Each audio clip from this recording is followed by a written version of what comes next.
नमस्कार, मैं हूं अंकुर और आप देख रहे हैं सत्य हिंदी बुलेटिन। एक नजर डाल लेते हैं अब तक की खबरों पर। दिल्ली नगर निगम में आज स्थायी समिति के लिए चुनाव के दौरान फिर से पार्षदों के बीच मारपीट हो गई। मेयर ने जैसे ही रिजल्ट अनाउंस करना शुरू किया, भाजपा के पार्षद उनकी तरफ तेजी से बढ़े। मेयर को पुलिस ने सुरक्षित निकाला। दोनों पार्टियों के पार्षदों के बीच जबरदस्त लात घूंसे चल गए। पार्षदों की धक्का मुक्की और हाथापाई के बीच एक आम आदमी पार्टी पार्षद अशोक कुमार मन्नू बेहोश भी हो गए। आम आदमी पार्टी पार्षद ने बीजेपी पर आरोप लगाया और कहा वो बेशर्म है। उन्होंने महिलाओं और मेयर पर भी हमला किया। बीजेपी के गुंडों ने ऐसा किया है। बीजेपी का कहना है कि चुनाव आयोग के अधिकारियों ने स्थायी समिति के लिए आम आदमी पार्टी और बीजेपी के तीन सदस्य चुने जाने की घोषणा की थी, लेकिन मेयर शैली ओबेरॉय नतीजों की घोषणा नहीं कर रही हैं। मेयर ने एक वोट को अवैध घोषित कर दिया और फिर से वोटों की गणना करने का आदेश दिया था, जिसके बाद बीजेपी पार्षदों ने हंगामा कर दिया। उन्होंने इस फैसले को गलत ठहराया। वहीं आप नेता सौरभ भारद्वाज का दावा है कि पार्टी के 133 पार्षद होने के बावजूद भी उन्हें 138 वोट मिले हैं, यानी बीजेपी के पार्षदों ने आम आदमी पार्टी को वोट दिया है। दिल्ली में आम आदमी पार्टी और बीजेपी पार्षदों ने स्थायी कमेटी के चुनाव को अखाड़े में बदल दिया। दिल्ली नगर निगम की महापौर शैली ओबेरॉय ने मतगणना के दौरान एक वोट को अमान्य घोषित किया। इसके बाद बीजेपी के पार्षदों ने हंगामा किया और गिनती में बाधा डाली। नाराज बीजेपी पार्षदों ने उनसे चिल्लाकर कहा, तुम्हें होश नहीं है। बीजेपी के पार्षदों ने कहा कि वो रिकाउंटिंग की इजाजत नहीं देंगे। मेयर शैली ओबेरॉय ने कहा, रिकाउंटिंग के लिए एक पक्ष तैयार है जबकि दूसरा पक्ष तैयार नहीं है, इसलिए अब मैं रिकाउंटिंग नहीं कर रही। रिजल्ट एक अवैध वोट के बिना घोषित किया जाएगा। इसके बाद बीजेपी पार्षदों ने जय श्री राम के नारे लगाए और प्रधानमंत्री मोदी की तारीफ की। आम आदमी पार्टी के उनके प्रतिद्वंदियों ने जवाबी हमला करते हुए आम आदमी पार्टी जिंदाबाद, अरविंद केजरीवाल जिंदाबाद के नारे लगाए। दिल्ली सरकार ने अपने अधिकारियों को निर्देश दे दिया है कि वो एलजी के आदेश को सीधे लागू ना करें। इस बारे में सभी मंत्रियों ने अपने सचिवों को पत्र लिखा है कि उपराज्यपाल विनय कुमार सक्सेना से कोई आदेश मिले तो संबंधित मंत्री को पत्र लिखें। दिल्ली के उप मुख्यमंत्री मनीष सिसोदिया ने कहा कि उपराज्यपाल से सीधे तौर पर मिले आदेश संविधान और सुप्रीम कोर्ट के निर्देशों का उल्लंघन है। ऐसे में उपराज्यपाल के आदेशों का पालन करने को सरकार गंभीरता से लेगी। एलजी और दिल्ली सरकार के बीच कई मसलों पर टकराव की स्थिति बनी हुई है। इसमें स्कूल शिक्षकों को प्रशिक्षण के लिए फिनलैंड भेजने का मसला भी शामिल है। इसे लेकर दिल्ली सरकार की फाइल उपराज्यपाल के पास है, लेकिन उन्हें अभी तक इस पर मंजूरी नहीं दी है। लोकसभा चुनाव 2024 में विपक्षी एकता को लेकर कांग्रेस की ओर से अब महत्वपूर्ण बयान आया है। एनडीटीवी की रिपोर्ट के मुताबिक कांग्रेस की राजनीतिक मामलों की समिति के अध्यक्ष वीरप्पा मोइली ने कहा है कि पार्टी ममता बनर्जी, नीतीश कुमार और के चंद्रशेखर राव जैसे क्षेत्रीय दिग्गजों के साथ समझौता करना चाहती है। बता दें, कांग्रेस की ओर से यह बयान ऐसे समय आया है जब राहुल गांधी ने हाल ही में मेघालय में टीएमसी पर निशाना साधा था और कहा था कि टीएमसी बीजेपी की सहयोगी है, वो उनकी मदद करती है। इस बीच वीरप्पा मोइली ने कहा है कि हम मुद्दों को सुलझाएंगे और ममता बनर्जी, नीतीश कुमार और के चंद्रशेखर राव के साथ काम करेंगे। हमें गठबंधन का नेतृत्व करने की जरूरत है और हम एक साथ काम करेंगे और सुनिश्चित करेंगे कि सभी एक साथ आएं। कांग्रेस को मजबूत करने की जरूरत है और जब हम मजबूत होंगे तभी हम नेतृत्व कर सकते हैं। बता दें, विपक्षी एकता को लेकर नीतीश कुमार जैसे नेता बोल चुके हैं कि उनको इंतजार है कि कब कांग्रेस विपक्षी एकता को लेकर कदम उठाएगी। हालांकि कांग्रेस कह चुकी है कि वो अपनी भूमिका जानती है और 2024 में गठबंधन का नेतृत्व भी करेगी। कांग्रेस स्टीयरिंग कमेटी ने पार्टी अध्यक्ष को कांग्रेस वर्किंग कमेटी यानी CWC सदस्यों को नॉमिनेट करने का अधिकार दे दिया है। पार्टी के नेता जयराम रमेश ने आज कहा कि स्टीयरिंग कमेटी में खुलकर बातचीत हुई, सभी सदस्यों ने अपनी बात रखी। उन्होंने कहा कि सर्वसम्मति से स्टीयरिंग कमेटी ने यह तय किया है कि कांग्रेस अध्यक्ष को CWC सदस्यों को नॉमिनेट करने का अधिकार दिया जाए। इसका मतलब यह है कि अब CWC के लिए चुनाव नहीं होंगे। बताते हैं, भारतीय राष्ट्रीय कांग्रेस का 85वां पूर्ण अधिवेशन छत्तीसगढ़ में आज से शुरू हो गया। इसी दौरान स्टीयरिंग कमेटी की बैठक हुई। कांग्रेस सांसद राहुल गांधी, पार्टी की राष्ट्रीय महासचिव प्रियंका गांधी और सोनिया गांधी आज स्टीयरिंग कमेटी की बैठक में शामिल नहीं हुए। मीडिया रिपोर्टों में पार्टी नेताओं के हवाले से कहा गया था कि गांधी परिवार की अनुपस्थिति एक संकेत है कि संचालन समिति चुनाव कराने के खिलाफ फैसला करेगी और जब स्टीयरिंग कमेटी की बैठक संपन्न हुई तो कुछ ऐसा ही फैसला सामने आया। प्रधानमंत्री नरेंद्र मोदी ने आज चुनावी राज्य नागालैंड और मेघालय का दौरा किया है। यहाँ उन्होंने नागालैंड के दीमापुर में रैली को संबोधित किया। मोदी ने इस दौरान कांग्रेस पर निशाना साधते हुए कहा कि कांग्रेस ने नागालैंड की सरकार को रिमोट कंट्रोल से चलाया। दिल्ली से लेकर दीमापुर तक उन्होंने परिवारवाद को ही प्राथमिकता दे रखी थी, लेकिन हमारी सरकार ने पूरे नॉर्थ ईस्ट के लिए दिल्ली की सरकार की सोच को ही बदल दिया है। कांग्रेस ने पूर्वोत्तर को ATM माना हुआ था। सरकार का पैसा जनता तक नहीं बल्कि करप्ट पार्टियों की तिजोरी में पहुंचता था। लेकिन हम पूर्वोत्तर के 8 राज्यों को कांग्रेस की तरह एटीएम नहीं बल्कि अष्टलक्ष्मी मानते हैं।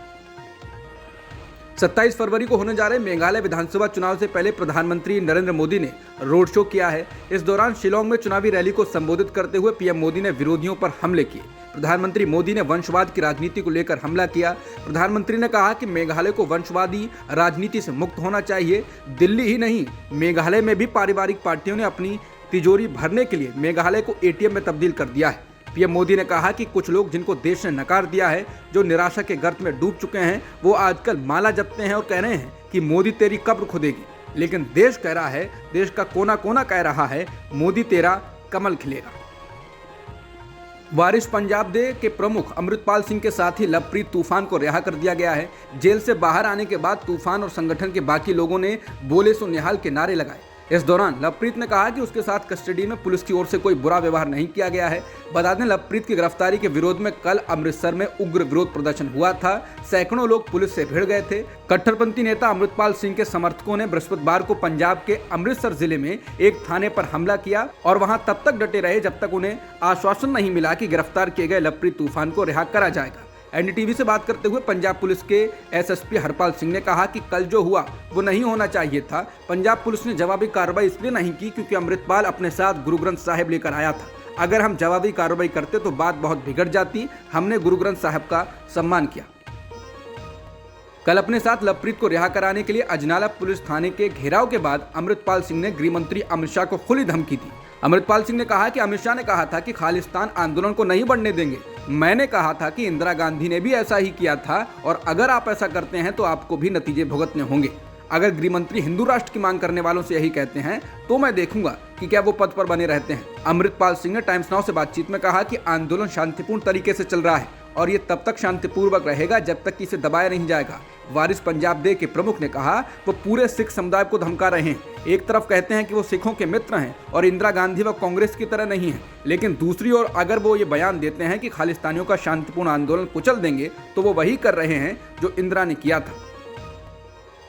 सुप्रीम कोर्ट ने आज छात्रों के एक समूह के द्वारा नीट पीजी परीक्षा 2023 को टालने की मांग को लेकर सुनवाई की और नेशनल बोर्ड एग्जामिनेशन से जवाब मांगा है। याचिका में 3 मार्च को होने वाली नीट पीजी परीक्षा को 3 महीने के लिए स्थगित करने की मांग की गई है। जस्टिस एस रविंद्र भट्ट और जस्टिस दीपांकर दत्ता की पीठ इस मामले पर अगले सोमवार 27 फरवरी को विचार करेगी। लाइव लॉ की रिपोर्ट के मुताबिक सुप्रीम कोर्ट की बेंच के एक सवाल के जवाब में सीनियर एडवोकेट ने कहा कि परीक्षा के लिए 2 लाख से अधिक उम्मीदवारों ने रजिस्ट्रेशन कराया है, इसलिए जिन व्यक्तियों के निर्णय से प्रभावित होने की संभावना है उनकी संख्या 45,000 है, जैसा कि याचिकाकर्ताओं ने दावा किया है। वो अल्पमत में है। वकील ने कहा कि कई उम्मीदवारों को इंटर्नशिप के माध्यम से प्राप्त ज्ञान का पर्याप्त अनुभव नहीं है और ये उन्हें नुकसान की स्थिति में रखता है। ये छात्र अब रोजाना 12 घंटे से अधिक इंटर्नशिप कर रहे हैं और इसलिए तैयारी के लिए पर्याप्त समय नहीं मिल पा रहा है। सुप्रीम कोर्ट ने आज लड़कियों और कामकाजी महिलाओं को पीरियड्स लीव देने की मांग करने वाली याचिका पर विचार करने से इनकार कर दिया। इस मामले पर CJI DY Chandrachud, justice PS Narasimha और जस्टिस जेबी पारदीवाला की बेंच ने सुनवाई की। मामले की सुनवाई के दौरान एक हस्तक्षेपकर्ता ने यह भी तर्क दिया कि अगर महिलाओं को पीरियड्स लीव यानी मासिक धर्म की छुट्टी की अनुमति दी जाएगी तो लोग उनको नौकरी पर रखने से कतराएंगे। वो महिलाओं को रोजगार देने से हतोत्साहित हो सकते हैं। इस बात पर सीजेआई डीवाई चंद्रचूड़ ने भी सहमति जताई। साथ ही कहा कि याचिकाकर्ता केंद्रीय महिला एवं बाल विकास मंत्रालय के सामने अपनी अपील दायर कर सकते हैं। उन्होंने कहा ये पॉलिसी मैटर है। हिंडनबर्ग की रिपोर्ट के सामने आने के बाद से अडानी ग्रुप के शेयरों में गिरावट के चलते अब एलआईसी को बड़ा नुकसान हुआ है। अडानी ग्रुप की 5 बड़ी कंपनियों में अपना स्वामित्व रखने वाली एलआईसी की हिस्सेदारी का मार्केट प्राइस यानी कि बाजार कीमत पहली बार इसके परचेज प्राइस से नीचे गिर गया है। इंडियन एक्सप्रेस के मुताबिक गुरुवार को एलआईसी की हिस्सेदारी का मार्केट प्राइस 26,861 करोड़ रुपए था, जो इसके 30,127 करोड़ रुपए के परचेज प्राइस से लगभग 11% कम हो गया है। बता दें, एलआईसी अडानी ग्रुप की कंपनियों में सबसे बड़ी डोमेस्टिक इंस्टीट्यूशनल शेयर होल्डर है, जिसमें से दिसंबर 2022 को समाप्त तिमाही में अडानी बंदरगाहों में 9.14%, अडानी गैस में 5.96%, अडानी एंटरप्राइजेज में 4.23%, अडानी ट्रांसमिशन में 3.65% और अडानी ग्रीन एनर्जी में 1.28% है। बता दें, कांग्रेस समेत विपक्ष ने हिंडनबर्ग की रिपोर्ट के बाद जब एलआईसी के पैसे डूबने और आम आदमी की गाढ़ी कमाई को डूबने को लेकर जब हमला बोलना शुरू किया, तब एलआईसी ने 30 जनवरी को इसको लेकर सफाई दी थी और कहा था कि एलआईसी के पैसे बिल्कुल सुरक्षित हैं, उसका पैसा नहीं डूबा है, क्योंकि उसने जितनी वैल्यू के शेयर खरीदे हैं वो कुल खरीद वैल्यू यानी कि परचेज प्राइस 30,127 करोड़ रुपए है और उसकी मार्केट वैल्यू अभी 56,142 करोड़ रुपए बनी हुई है। यानी एलआईसी तो फायदे में है। इसके बाद से आम आदमी को सुकून दिलाने की कोशिश की गई थी, लेकिन अब दांव बिल्कुल उल्टा पड़ गया है। पहली बार परचेज प्राइस से मार्केट वैल्यू कम हो गई है, जो जनता के लिए बहुत चिंता की बात है। सुप्रीम कोर्ट ने अडानी हिंडनबर्ग मामले में आदेश आने तक मीडिया रिपोर्टिंग पर रोक लगाने की मांग वाली याचिका को खारिज कर दिया है। यह याचिका एडवोकेट एमएल शर्मा ने दायर की थी। इसके साथ ही कोर्ट ने यह साफ किया है कि वो इस मामले की जांच के लिए समिति के गठन को लेकर अपना फैसला सुरक्षित कर चुकी है और जल्द ही इस फैसले को सुनाया जाएगा। मीडिया रिपोर्टिंग पर मांग करते हुए जब शर्मा ने कहा कि मीडिया सनसनी पैदा कर रही है, तो सीजेआई ने दोहराया कि उचित तर्क दें, मीडिया रिपोर्टिंग पर रोक नहीं लगाई जा सकती। सीजेआई ने यह भी कहा कि बेंच जल्द ही आदेश पारित करेगी। बिहार में नवगठित राष्ट्रीय लोक जनता दल के अध्यक्ष उपेंद्र कुशवाहा ने विधान परिषद की सदस्यता से इस्तीफा दे दिया है। उन्होंने अपने इस्तीफे की घोषणा ट्विटर पर की और नीतीश के नाम संदेश भी दिया। उन्होंने लिखा, मुख्यमंत्री जी, त्वदीयम वस्तु तुभ्यमेव समर्पये। आज मैंने विधान परिषद की सदस्यता से इस्तीफा सौंप दिया है। मन अब हल्का है, चक्रव्यूह से बाहर आ जाने की सुखद अनुभूति हो रही है। याचना का परित्याग कर रण के रास्ते पर निकल पड़ा हूं।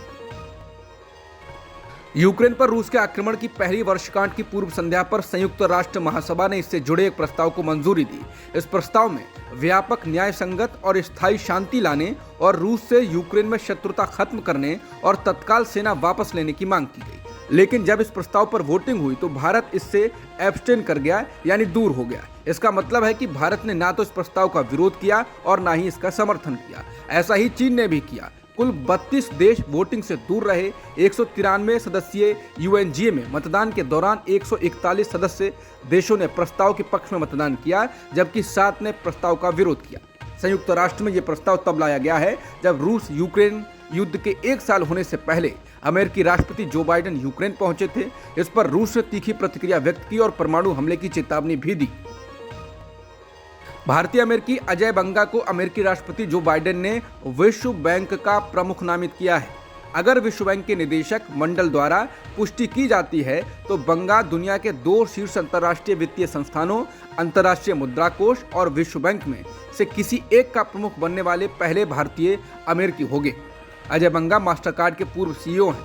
वो इस कंपनी में विभिन्न पदों पर काम कर चुके हैं। अजय को बिजनेस में 30 साल से ज्यादा का अनुभव है। वो American red cross, craft foods और डाउ इंक के बोर्ड में रह चुके हैं। अजय बंगा अभी private equity firm general Atlantic के वाइस प्रेसिडेंट हैं। अभिनेता नवाजुद्दीन सिद्दीकी ने अपने बच्चों की पढ़ाई लिखाई और रहने को लेकर बॉम्बे हाईकोर्ट का दरवाजा खटखटाया है। उनके बच्चे अभी उनकी पूर्व पत्नी की कस्टडी में हैं। अभिनेता नवाजुद्दीन सिद्दीकी की ओर से पेश वकील प्रदीप थोराट ने उनकी पूर्व पत्नी और बच्चों को लेकर कोर्ट में कहा कि वो और बच्चे संयुक्त अरब अमीरात के नागरिक हैं।